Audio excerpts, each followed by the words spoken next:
Is there anything here which strikes you or not?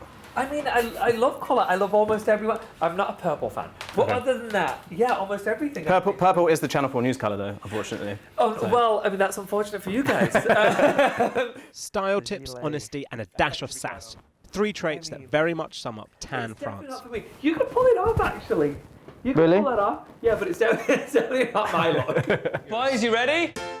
The British-born fashion guru is one of the Fab Five, the gay quintet behind Netflix Emmy Award-winning Queer Eye, a programme where they help Americans completely make over their lives. On paper, that may seem like yet another dose of reality TV, but it's more than that. It's LGBT power. It's life-affirming transformation. It's makeover therapy. I understand when people say, well, he's just putting them in new clothes.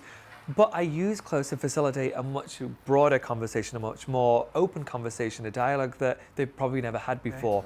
I do want to be able to express myself, be able to talk freely, and Tan and the team delve into the lives of a diverse range of Americans from the Deep South and the Midwest.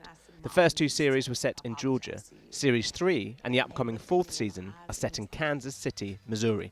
Did you ever have, before the whole series started, a hesitancy about going to those parts of America? Yeah, I did, because most of the people that we've met have never met somebody like me. They had never met a South Asian person, almost everyone. And so they may have had negative ideas about who I was or what I represent, and some of them absolutely did. There was one person who asked you whether you were a terrorist. Yeah, it was season 1, episode 1. He just assumed that with me being Pakistani, I must then be a terrorist. And I wasn't angry, I wasn't upset. I just explained to him that that's something that was pushed by the media outlet that he watches. Yeah, it's been a really interesting experience going to Middle America and seeing their idea of what I represent. In your book, you write about Islamophobia you experienced after 9/11. You know, it's nearly 20 years on. Yeah. Do you think, has that shifted at all? Has it got better to be you? No. It's gotten better for me personally because with fame, people now know I'm not stopped as much for people assuming I'm a terrorist because they now know me from TV and they don't see TV people the same way. I have the luxury, the privilege of fame. But up until the point when I got the show, yeah, absolutely, it was the same as it's been since 9/11. That has not changed. I'm seen as one thing, and that's a threat. How does that feel? Unsurprising. It doesn't surprise me at all. And how does it feel? It doesn't feel great. I mean, it definitely doesn't feel great at all. But I see it as a challenge every day when people assume that I'm a certain way. I see it as my responsibility to show them just how wrong they are. Because I guess a sort of a theme from reading your book to Queer Eye is this idea of people making assumptions of what they see. Yeah, it's the reason why I wrote the book. The book was important for me because it gave me an opportunity to show the world a version of my people that they've never seen before. I have the luxury of a platform like this. Not many in my community have the luxury of a global platform. I do. And so I saw it as my responsibility to say, this is what I represent. Yes, it's different from what you have ever known before, but this is what I represent, and I want you to see us as individuals, as people, not this thing that the media has portrayed. It's those experiences that Tan references in his new autobiography. He was born in South Yorkshire, the son of Pakistani immigrants, but he now lives in Salt Lake City in Utah with his Mormon husband. That may seem like a weird location move, but for Tan, it makes sense. I moved because my husband is from Salt Lake and I wanted to be with him. And then also because life is easier for me out there. It really is. Not worrying about my race most of the days is really nice. It's not necessarily that it's easier to be who you are in Salt Lake City. You're just not as likely to be called something in the street. So people may think those things of you, but you won't hear it. I've literally never ever been on the receiving end of abuse on the streets of Salt Lake City, and I've been there for 11 years now, whereas in England it was almost daily. Do you feel that would still be the same if you were still living in England? Yes. I visit England regularly, and I visited just before the show came out, literally a few weeks prior, and I was in the city centre, and no surprise at all that somebody called me the P word on the street, for no reason at all. In the book you also write about still not feeling able to hold your husband's hand in public. Yeah, here's the thing. No matter how big Queer Eye gets, no matter how popular the show becomes and aware people are of me, there's still the constant threat of being attacked if I were to hold my husband's hand in public.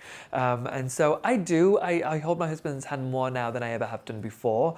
But it's usually in states like, or cities like New York, Manhattan, and LA. It's not usually in smaller towns that we visit. Never would have realised that it's just those tiny tweaks.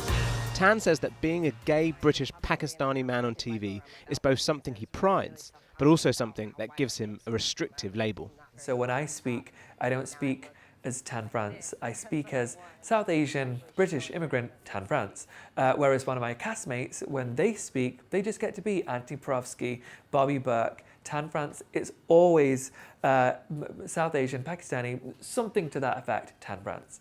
And so the media puts that pressure on you, and people who meet you, they remind you that you are serving a community, and that's a lot of pressure. In sort of 20, 30 years, do you hope that there's a situation where you don't feel that you have to represent any community? I love my job. I love that I get to be on Queer Eye. It's the best job in the world. Do I hope that there comes a time when there is never, ever again a need for a show like Queer Eye? Absolutely. Absolutely. But until...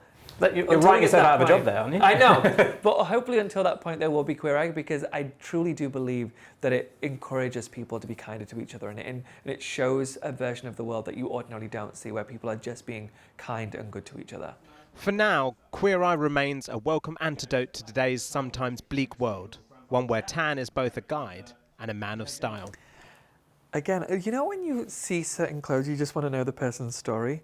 I want to know where this person's going. This could be Boris Johnson's jacket. It could be. Like, he represents London. Oh my God, could you imagine if it is? We should Is find that his out. size? I don't know. I can't imagine with that lining. I don't Boris? know. I don't know. Is he going to be the next Prime Minister of the UK, do you think? He's the favourite at the moment. Wow. But I don't know you anything about don't him. get involved in British politics anymore. No. I've been gone for 11 years. And I only come back maybe once or twice a year. So, no, I don't get involved with British politics, unfortunately. I honestly didn't even know what was happening. I didn't know Theresa had gone. You knew about Brexit, though? I did. I was very disappointed. I called my family and I was really angry. Not at them, it wasn't their fault. But I just was disappointed. I was disappointed that the country made that decision. And I was really sad for the people that didn't go out and vote, even though they had the chance to. When you see sort of all the political upheaval going on here, do you sort of go, oh, I'm glad I'm in America? And I mean, we've got it's hard now. If I was in Switzerland, I'm sure I would think that, but no. Being in the US, both countries have got their issues with their politics.